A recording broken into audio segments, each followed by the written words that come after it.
Josh is kind of like a fundraising legend. I think at the time, coming out of YC, you sort of raised the largest round out of YC is what I had read.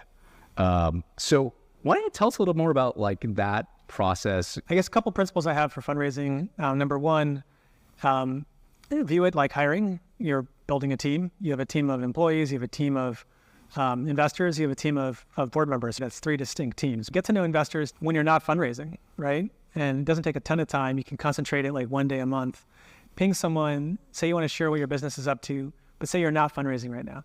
Like it actually takes the pressure off the conversation being the VC has to figure out, am I going to make an investment or not? And actually they can just learn about your business, right? The way that worked with YC was we did it in a very concentrated way right after demo day, but for the subsequent rounds of financing, I would do those kind of once a month, once every couple months, day of meeting investors. And then when we did fundraising, it would be a 2-week, 3-week process with a very defined timetable, with a defined date where we're going to be deciding allocations. That's one big piece of advice I have on fundraising is to the extent you can, try to think about it as hiring and team building versus just money and price.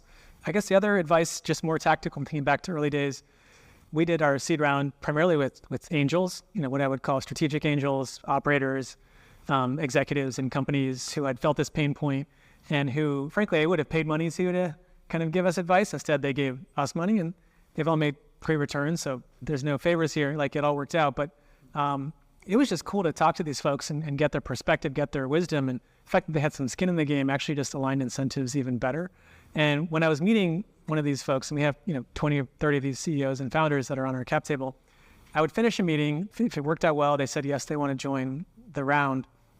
I would immediately ask, who are 2 other founders who you think would care about this problem space, could be helpful, useful, and you can make an intro to. And that's one of the best intros you can get in the financing process is someone pinging someone they know, saying, I'm investing, you might be interested. It's the best kind of intro you can get.